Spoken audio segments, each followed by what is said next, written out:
അങ്ങനെ നമ്മുടെ മൂർത്തീസ് ജ്വല്ലറി നഷ്ടപ്പെട്ടതൊക്കെ തിരിച്ചെടുത്തിരിക്കുകയാണ് സുഹൃത്തുക്കളെ. ബെനറ്റ് ജെയിംസിൻ്റെ ഇൻ്റർനാഷണൽ ഡീലിനായിട്ട് പോയ നമ്മുടെ അനി വിജയം കൈവരിച്ചിട്ടാണ് വന്നിരിക്കുന്നത്.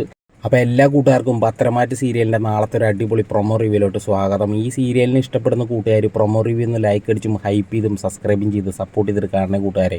അങ്ങനെ പല ആളുകളും ഡീലായിട്ട് വന്നിട്ടുണ്ടെങ്കിലും ബെനറ്റ് ജെയിംസിൻ്റെ ഡീല് നമ്മുടെ മൂർത്തീസ് ജ്വല്ലറിക്ക് തന്നെ കൊടുത്തിരിക്കുകയാണ്. പാരമ്പര്യമാണ് അവർ മെയിനായിട്ട് നോക്കിയിട്ടുള്ളത്. മൂർത്തീസ് ജ്വല്ലറിയുടെ ആ ഒരു പാരമ്പര്യവും വിശ്വസ്തതയുമാണ് നമ്മുടെ മൂർത്തീസ് ജ്വല്ലറിക്ക് തന്നെ ആ ഒരു ഡീല് കൊടുക്കാനായിട്ട് ബെനറ്റ് ജെയിംസിൻ്റെ MD ടീമോളും തീരുമാനിച്ചിരിക്കുന്നത് കേട്ടോ. അത് കേൾക്കുമ്പോഴാണെങ്കിൽ നമ്മുടെ എനിക്കാണെങ്കിൽ ഭയങ്കര സന്തോഷവുമാണ്. അബിയുടെ മുഖം ഒന്ന് കാണണം, കടന്നൽ കുത്തിയ പോലെയാണ്. പിന്നീടാണെങ്കിൽ ഈ ഒരു വാർത്ത അറിഞ്ഞിട്ട് നമ്മുടെ അബിയുടെ അച്ഛനാണെങ്കിൽ പൊട്ടിത്തെറിച്ചുകൊണ്ട് മകളോട് പറയുകയാണ്, അന്ന് ബോംബെയിൽ വെച്ച് നടന്ന ഡീലിനേക്കാൾ 10 മടങ്ങ് നമ്മുടെ മൂല്യം വർദ്ധിപ്പിക്കുന്ന ഡീലിലാണ് നമ്മൾ പരാജയപ്പെട്ടിരിക്കുന്നത്. ഈ ഒരൊറ്റ ഡീലോട് കൂടി മൂർത്തീസ് ജ്വല്ലറി തലപൊക്കാൻ തുടങ്ങി. അവരെ ഇനിയും വളരാൻ അനുവദിച്ചു കൂടാന്ന് മകളോടാണെങ്കിൽ അച്ഛൻ പറയാൻ കേട്ടോ. പിന്നീടാണെങ്കിൽ നമ്മുടെ അനിയാണെങ്കിൽ അബിയുടെ മുഖത്ത് നോക്കിയിട്ട് ഡേവിഡിനോടാണെങ്കിൽ പറയുന്നത്, ജ്വല്ലറിയുടെ തകർച്ചയ്ക്ക് ഇവനുള്ളിടത്തോളം കാലം വേഗത കൂടുള്ളൂ, അത് നിങ്ങളെന്തായാലും ഒന്ന് ഓർമ്മയിൽ വെക്കണം, നല്ലതാണെന്ന് പറഞ്ഞിട്ട് അനിയാണെങ്കിൽ അനന്തപുരിയിലേക്ക് പോകാൻ കേട്ടോ സുഹൃത്തുക്കളെ.